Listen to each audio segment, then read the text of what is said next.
Hi everyone, welcome back to the Navigant Credit Union Broadcast Center. I'm GoLocal News editor Kate Nagel. Thanks for tuning in for the News and Politics show this Wednesday, this Valentine's Day. Rick Simone on the taste just touched upon some great Valentine's themes with bread, cheese, and wine. So if you need some last minute ideas, be sure to check that show out on GoLocal. But news and politics, we have a great show here for you today. Around the corner, I do have Providence City Councilwoman Mary Kay Harris, who is here to talk with us about the Providence City Archives exhibit. This is the Black History Month's exhibit of Home, the Housing Struggle in Providence from 1950 through today. Councilwoman, thanks for coming in today. Thank you for having me, Kate. Thank you so much. I appreciate your taking the time to come in out of your busy schedule because there's going to be the big event next week at the Archives with this exhibit about the housing struggle in Providence since 1950. Yes. Problems still persist, which we will talk about after, but talk about your involvement in helping bring together this exhibit and what it means to people who come and see it. Absolutely. 3 years ago, I took the seat as a city council and serving Ward 11. And at that point in time, I realized that a resolution needed to be passed into the city council so we could celebrate African American struggles here in Providence. So the city council took it up as a whole to be able to talk about different perspectives of history. So this is our third annual anniversary of housing. We're going to be talking about housing struggles as well as much other history that have been talked about in the past. So I'm happy to be here today. Thank you for having me. And today is Frederick Douglass' birthday. What a perfect day to bring me in today, Kate. So thank you, thank you. Well, Frederick Douglass has ties to Providence. Frederick Douglass has ties to Providence. And in our last display that we had last year that was displayed from, I think we displayed it in February. We displayed it in February. And in February, when we displayed the exhibit, at that time, we learned that Frederick Douglass came here several times to help around the voting rights. That was a struggle back in the early parts of 1800s and so. Yeah, so there's a lot of great history that is in our archives. When I met Caleb Horton as a part of he's an archivist that is a part of the city, and he spoke about this great history that was there. So we sort of connected as a unit to be able to bring people together in committees to talk about each event that is happening each year. And so this year, it's about housing. How appropriate. How appropriate. How appropriate. And also, everything is in historical perspective. I mean, there have been struggles and gains here in the city for folks. Again, housing is not always the easiest issue, and affordable housing at that. So what did you think when you, I'm sure, went through with the archivist and saw this trove of historical artifacts that were going to be presented to the public? Absolutely. What a great timing for that. I've always had a passion to fight and to advocate on the behalf of quality housing, advocating for people to have a right to a house. I've sat on boards to represent that, and this is great timing right now in the city of Providence for the city of Providence to entertain a conversation around housing. As you know, we named the exhibit Home, and what does that mean? Not everybody have a home, and so for many, as we see the cost of housing, the cost of price is fueling the cost of opportunities for people to even rent or even own homes. So what's happening is we are seeing the crisis, the fueling of that crisis causing homelessness as we see it today. And so I'm excited because this is a great opportunity to begin conversations that will grow way beyond just today. It'll be opportunities for us to talk about it. And further the issue here in the city, because I mean, here we are, it's 2018, and we're looking at since 1950 as the crux of the exhibit. It might be hard to contextualize or conceptualize it. These struggles persist in 2018. What was so great about that? It's part of my background where I came from organizing.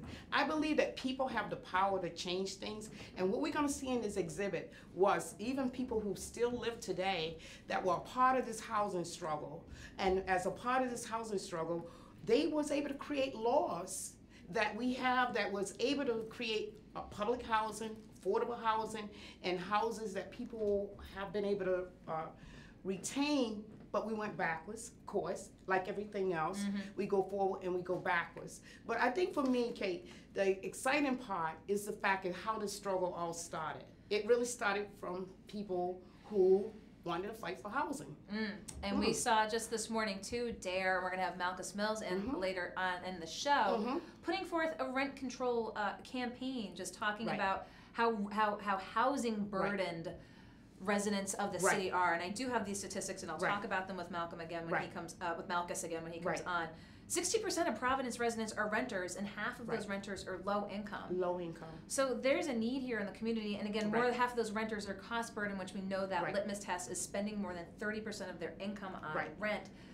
Which can't be obviously used for anything else. So it continues to persist. What do you hear from constituents? Well, I do hear just that. I think the struggle around just being able to afford a house, or being able to pay, make a choice between whether you fix your car or pay your rent, or whether there's other means to how you survive as far as shelter. I believe the basic need is everyone has a right to a house. It's a right. It's a necessity. It's a right. I believe that a lot of it is contributing to what we see in homelessness, whether it's a situation with drugs or anything else. I think it all has to go back to the basic need of a house. And without that house, I think other things contribute to that. And so what I see around, and especially the struggle around affordable houses, and what I hear from constituents is the same thing. Their fear of displacement for people who have more, moving them out of spaces that they are in. And so there's a lot to say as far as housing and the condition that we're in right now. And I'm excited that we are in an opportunity to talk about it, that the city is entertaining this as well. And you are heading up the housing committee. Absolutely. That was the most exciting opportunity that I've been given for a very long time in the city council, besides this archives and this exhibit, is the opportunity to begin to talk about housing. The city is committed to it. I'm very happy for my colleagues who right away embraced it and said, no, we gotta have this committee. We need to look at it and try to explore what kind of impact it has made on the people here in Providence. So it's going to be exciting, bringing people in and learning from people who do this work, and maybe even the struggles of this work. So do you anticipate from being on the housing committee then, that after listening to people who come in, that there's going to be some policy proposals formulated? I believe it. I truly do. I wouldn't have took it on if I don't believe that the city is responsible in ways of how they look at different things and how they strategically take on campaigns. I believe that we will walk away with something that the city will be able to get behind, whether it's a policy change or whether it's some gap that's missing. I believe we're going to be able to do it. I'm excited. So you've got so much going on. Again, this exhibit at the Providence City Archives for Black History Month regarding home, history of housing here since 1950. And talk with us a little bit as well, Councilwoman, what else you have. Taking a little step towards me here. Don't scoot away quite yet. What else are we going to see from you this year in 2018? Oh, we got a lot of things to see from me. Everybody knows I am a busy bee, It's a lot going on. I'm totally excited about 2018. I'm excited about continuing building in my community. Oh, do I have leaders? They are coming together, and we are doing things together in a connected way, and I'm just excited about all the changes we are looking for and change in 2018. I can't begin to tell you. It's going to take too long. You gotta meet other people. So, yeah. I know you've got other places to go. We wanted you to come in here today to talk about this because the event's taking place on February 22nd about this exhibit. Right. Who should come and see this? Everyone, with anybody that has an interest in housing, the struggle of fair housing, you should come and see it because of this. Providence, we're doing something even in the late 60s when other things around civil rights and everything else were taking place. Providence was actually struggling and fighting for fair housing. I really took this very serious. I'm excited about it, and yes. Well, we're excited that you came in to talk about it. We're going to have links to the exhibit so you can, again, know about the event taking place on the 22nd. We're going to expect to see more from you moving forward. And I will give you a little tidbit as well. believe my colleague Molly O'Brien is also going to have the archivist here in studio as well to talk about the nuts and bolts of the exhibit. Absolutely. Kind of going through all the resources and finding out that all those primary materials that will show exactly what took place here in Providence. Absolutely. But you had an absolute instrumental role in moving this forward here, Councilwoman. Yes, I did, and I really appreciate the committee that worked. You are familiar with Councilman Aponte. He's a historical. All of this is inside of his head, and I cannot be at the table without having him. I don't read history that much, but you know, it's beautiful for us to learn about the richness of Providence. And I encourage you to come out and see it. We do have young people that have been coming to these exhibits since last year, since Kayla and I have been putting it together. And we do want to be able to show off the Fair Housing Act. Well, again, the richness of history here in Providence for Black History Month will be on display at the Providence City Archives. And again, the event taking place on the 22nd, but it is, again, I want to give you the full title, Home, the Housing Struggle in Providence from 1950 to today. So, Councilwoman Harris, I appreciate you taking the time to come in. I'll let you go off to the races because I know you're super busy. Okay, thanks. Councilwoman Mary Kay Harris, I appreciate her taking the time to come in here today out of her busy schedule to talk about the exhibit at the Providence City Archives. There is going to be an event next week on the 22nd. Again, this is for Home, the Housing Struggle in Providence from 1950 through today. Councilwoman Harris also heading up the Housing Committee at the Providence City Council level. I expect that we'll be see more coming from this. And again, Molly O'Brien will be having the archivist here in the studio as well. So I'd like to thank Councilwoman Harris for coming in. We're going to tack over to another city issue here. Someone who just got an award at Providence College, I believe, is around the corner. This is Dr. Todd Olazewski at Providence College. The Journal of the History of Medicine and Allied Sciences. Welcome in, Doctor. Thank you. Just gave you their 13th annual Stanley Jackson Award for the best paper in the past 3 years. Now again, this is for the causal conundrum, the diet, heart debates, and the management of uncertainty in American medicine. We've heard a lot about diet and how it affects the heart. Talk with us about this paper and this award-winning paper and how it came to be. Well, most of us are aware and understand, or at least have heard, that there is a connection between foods that you eat that are high in cholesterol and high in saturated fat, increasing your risk of heart disease. My article essentially examines how that's not necessarily always been the case, and that connection between diet and heart disease hasn't always been as straightforward as we take and assume it to be today.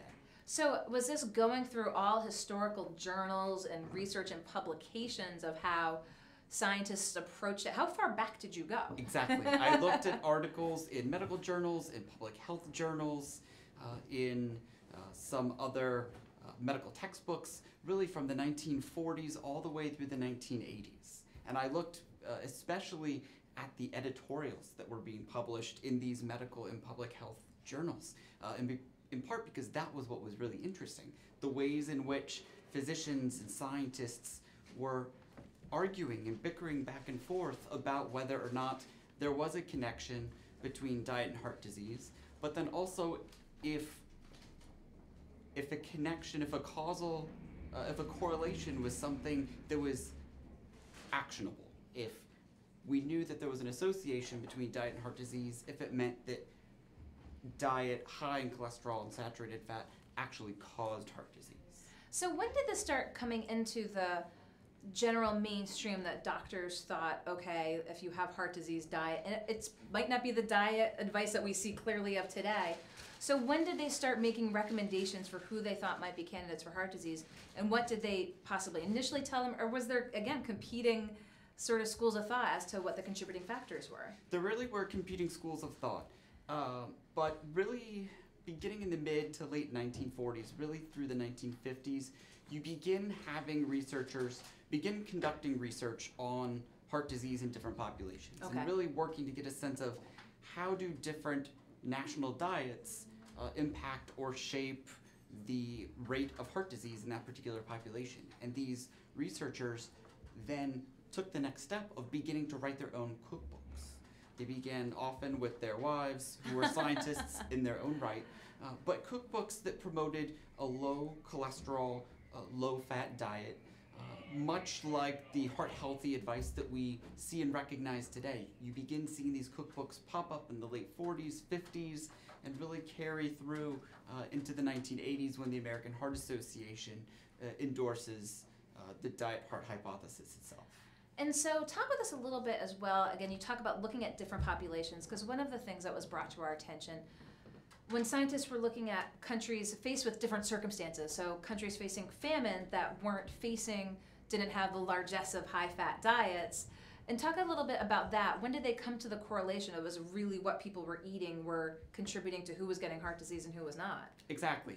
The wartime experience was really one of the early clues for researchers that there may be a connection between diet and heart disease. And researchers in Europe noticed that in war-torn areas in Europe that were undergoing famine, there seemed to be lower rates of heart disease in those very populations. So there was a suggestion that perhaps a lack of access to dairy, to meat products and whatnot, may have some connection here. And other researchers took that cue and began studying the national diets in other countries, in Japan, in several of the Nordic countries, in Africa, and began tabulating and getting a sense of what exactly are people in these different nations eating, and what does it mean for their perceived risk or their potential of developing heart disease. And you mentioned this research, starting sort of in the 40s, going through the 80s, when you talked about the American Heart Association embracing this heart-healthy diet. And again, it's the 80s. We think of it as probably recent history, but it's a few years ago now. Have there been any substantial changes since the 80s in this recognition of this, again, low-fat diet? Or is that pretty much was the sort of Bible established once this research was conducted? Or are we still learning more about heart disease? We're still learning more about heart disease. The Bible would have been established of sorts by the 1980s. So much of what constitutes heart healthiness still holds true today. Okay. What has changed more recently has been a new attention toward trans fat and the notion of trans fat as something just as dangerous or worrisome, if not more so, than saturated fat. And that has shaped some of the more recent heart healthy diet recommendations. And it is February, it's Heart Health Awareness Month. Folks, I'm sure, can find resources on the American Heart Association. But again, trans fats, and is it fats in general, can you have a diet and have a healthy heart? How much fat's too much fat? So the American Heart Association suggests that you should have a diet that includes no more than 10% of saturated fat. So that would include dairy, that would be sort of cheese, any type of non-low-fat dairy option. Red meat as well would be another culprit in terms of saturated fat. Have you taken a look, again, this was specifically on the heart and the diet, but we've seen other diets, especially from a weight loss perspective, that, South Beach or those ones that are just so high fat. Was this part of your research, or would that be outside the scope of that? Because how do you balance those ones that try to say, hey, go really high fat and low carb, and then on the other hand, you have research from the Heart Association saying, That's a great question, and that is probably where the debate lays today. This notion of the low carb diet, this question of, well, perhaps saturated fats aren't as bad as we've made them out to be. And you begin to see the proliferation of even more, not only heart-healthy diets, but weight loss regimes that perhaps aren't quite as heart-healthy as their promoters would suggest they are. The suggestion's always, if you look to embark on a diet, consult a physician. That's wise advice. Agreed. So now that you've gotten this award from the Journal and you're at Providence College, you've talked a little bit about what's on your plate. What's next in the research realm for you, Doctor? What's next in the research realm? Well, I'm very interested in understanding how scientific research discoveries get translated into not only health policy, but clinical practice. Okay. How is it that what researchers are doing in the laboratory impacts or shapes what we're doing or experiencing in the classroom and in the not in the classroom, in sort of, well, I suppose in the classroom as But a for college policy professor, and- but for policy and for clinical practice itself. Very good. So can we expect to see a paper from you maybe in that realm moving forward? Yes, most definitely. And when you got this award, when they told you you were the recipient, were you surprised? Or were you like, I think I had the best paper in the last 3 years? I was most definitely surprised. I was sitting at home on a Friday evening in mid-December grading, because what else is a professor to do in mid-December? But great. But grade. Grading final papers. I received the email. I was extremely surprised. I texted my wife. I texted my mother. And when my wife got home from work, we went out for a celebratory dinner. I have the best paper in the last 3 years, said the doctor. And talk with us about being at Providence College. You know, how has this enabled you in your research and your teaching capacity to further your career? I think being at Providence College has been a wonderful opportunity to be in a small setting, to really have an opportunity to spend a lot of time with my students and get to know them and have close working relationships, not with the students alone, but also with my colleagues, and being able to use them as potential sounding boards has been a real resource. And being able to explore historical topics and more contemporary policy debates and issues as a faculty member in the Health Policy and Management program has been a lot of fun. And you talk about having seniors doing internships. So what are the students looking to do for real world experience? I mean, I'm not going to make you go through the laundry list, but what are the students from Providence College looking to do as their next step? Our students go in many different directions with their degree. They tend to pursue careers in insurance. They pursue careers in public health agencies at the Rhode Island Department of Health.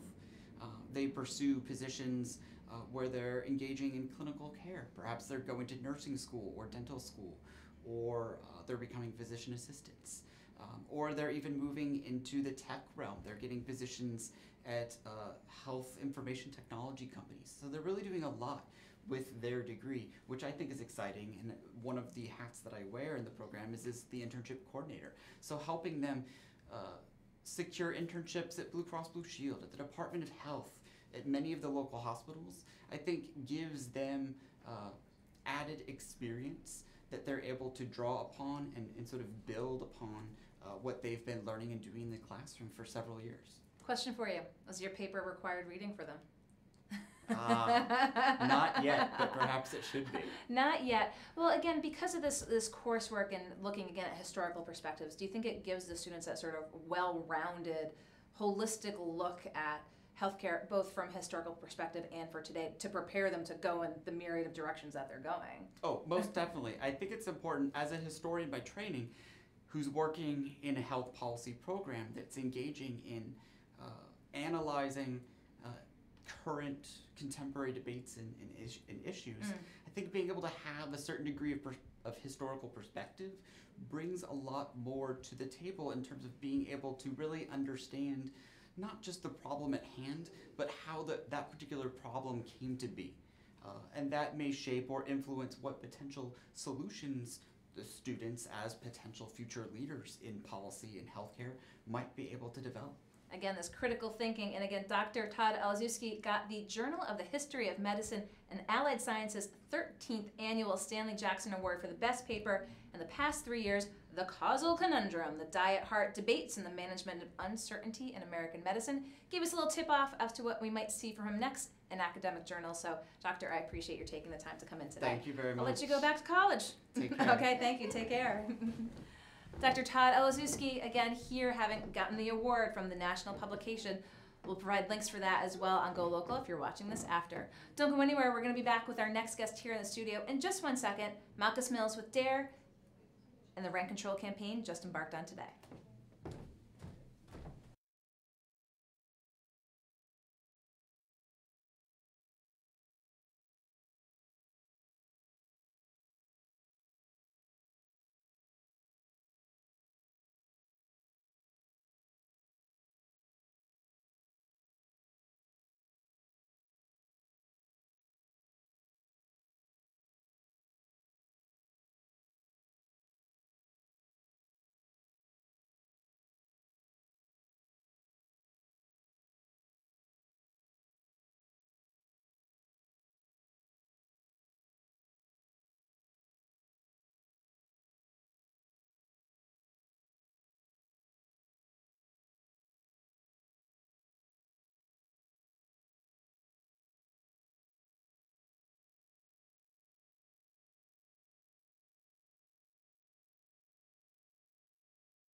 Hi everyone, welcome back to the Navigant Credit Union Broadcast Center. I'm GoLocal News editor Kate Nagel. I'd like to welcome back a familiar face. Malchus Mills has been here before with Dare. How we doing, Kate? I'm doing well, sir. How are you today? We're just fine. You have been off to the races since 8 a.m. this morning. You have not stopped since. When the campaign officially kicked off, this rent control campaign that you're looking to eventually get on the ballot here in the city in November, but it's going to take a little bit between here and there for the reason of addressing renters' needs here in the community. I just want to go through some of the statistics that were put forth this morning that come from the Housing Works fact book. 60% of Providence residents are renters. Half of those renters are low income, and more than half of those renters are cost burden. They're using more than 30% of their income. This Absolutely. is the well-known statistic of what means cost burden renting. So here's a campaign that is looking to achieve a number of things if put forth before the voters, which would dictate rent increases only once a year and by a certain percentage, renewable one-year leases for all tenants, so landlords can no longer offer only month-to-month tenancies, Absolutely. which allows landlords to evict tenants without fault with a 30-day notice, and a rent board to administer the ordinance notifying landlords and tenants of allowable increases, moderating disputes, and publishing annual reports on the city's private market rentals. Absolutely. We asked for those things because we want the tenants to have a level playing field. Now, with tenant and landlord disputes, when they go to court, the landlord usually has a lawyer, and the tenant is standing there, barely able to pay their rent, and trying to explain to the judge, what is going on and why. When you got a mouthpiece there for the landlord that is just taking charge, and 9 times out of 10, if not 10, the tenant loses. So with the rent board in place, that gives the tenant people on the rent board just like them to weigh in and to say, well, this has to be done. You know what I mean? The thing is, when tenants bring a complaint against the landlord, it's usually brushed off. It's not taken seriously. So we need some type of procedure, some type of ordinance, some type of legislation where the landlord has to do his job.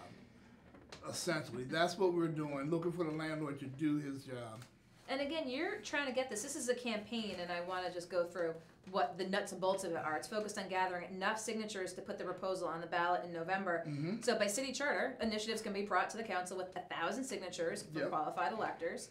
So is that where you're at? You have the big campaign kickoff now, and is it literally getting those signatures? Yes, well, yes, we are. We have a number of other agencies and organizations that are helping us get these signatures so that we can get to the number in time.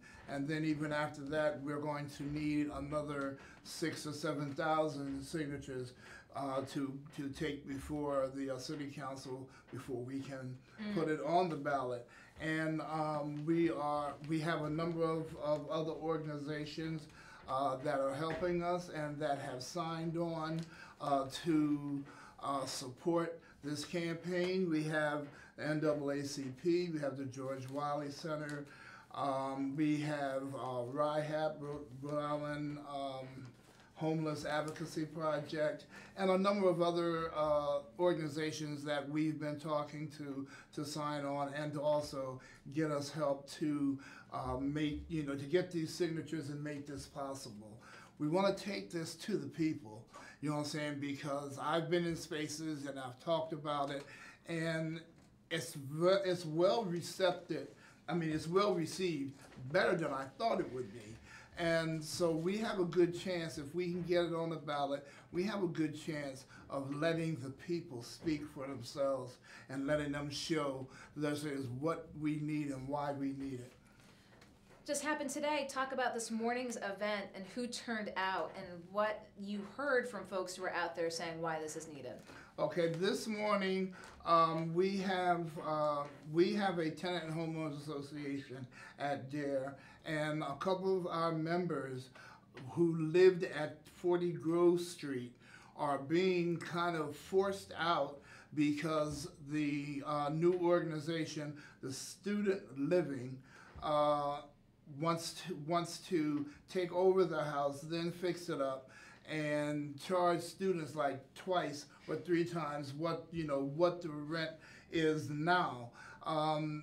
The two older folks, one of them, Madonna, she is handicapped. Her son it needs help, and it's just not fair for them not to fix the items in the apartment that need to be so that people can live comfortably. That's all folks are looking for. You want to live comfortably. You want to live in a clean apartment. You want to have everything there that you need: the water, the heat, the lights, and whatnot, without being afraid that if you go to the landlord and ask him about these things to try to get these things put in place, that he's going to tell you to leave or he's going to try to put you out. Now, is this, again, one of the situations where a rent board could come into play in a situation such as this to sort of arbitrate and give some recourse to the renters who don't have the lawyers that the landlords might have? Yes, this is the very kind of thing that the rent board would take care of. You would take that to the rent board, and both parties would present their case, and the rent board would settle the dispute, thereby not having people going in court and being scared and being worried about, okay, I don't have a chance, and that way, by giving them a chance to air their differences and whatnot, I think disputes could be settled even better for both parties than just by going to court and having the tenants put out, for little or no reason, but because the landlord isn't doing his job or wants to get them out to have somebody else come in and pay more money. How much are we seeing of that in the community? These sort of, either with it's Providence Student Living or other organizations coming in and forcing their hand in a legal manner, so to speak. But how big of a problem is this currently in Providence, do you say? This is a large problem. We have a few statistics here. I mean, like as you said, 60% of Providence residents rent, and half of them are low-income renters. And 60% of the renters are cost burden, and this is because landlords are trying to get rich off a investment immediately, and with housing, that's not the way you do that. If you want to make quick money, you flip the house. But we don't want them to do that either. But you're not going to make quick money by overcharging people for a place that is not adequate, is not up to code, is not worth what you are charging them. And we have here, let's see, a majority of Providence renters are people of color, 68% Black, 76% of Latina, 67% Asian Pacific, 86% Native American, and 76% of other mixed race residents. Or renters. Are renters. I mean, that's a lot of people. You know what I'm saying? And a lot of times it's concentrated, in a few areas, the West End, South Providence, and what we need a way so that these folks can live comfortably. We need a way so that when they pay their rent, they have money, they have other money so that they can spread it around the city, so they can do things and supply the city with money. Money goes around, and if it's just going to one place and stopping, that's not doing anybody any good. So talk with me about the campaign here, because you say it's resonating with people when you talk with them, and I'm assuming that there's probably some pushback from landlords in certain circles about what this has put forth. But do you think that you're going to be able to get that critical mass and really speak to people, whether they're a renter or not, on the issues that you put forth of fairness? I think we will. Everybody is, so far, folks have been willing to listen to what we're doing and why we're doing it. And a lot of people have agreed that, the landlord has been given too much leeway and has too much power, just to say, okay, you can get out. you know, and where does that leave people? That leaves people with no other recourse, you know what I'm saying, but to stay and put up with bad conditions or to try to find another place, which takes more than 30 days if they were going month to month. That just doesn't happen. And so, you know, we want people to be able to have a level playing field with the landlords so that they can push back. So look, you haven't done this, and this is not up to code, and we want this done so that we can live, you know what I'm saying, with, you know, with some dignity. I mean, I'm quite sure that where the landlords live and in their house, they don't have any of those problems. And how big is the issue of month-to-month leases for people who are faced with housing needs and getting a landlord that's saying, well, I'm going to give you this month-to-month lease with the ability to obviously turn someone out within 30 days? Well, sometimes you get a year lease in the beginning. Then after that year, it's a month-to-month thing, and that is actually prevalent all over the city. Okay. Most landlords won't give you a lease because that gives them the option of putting you out.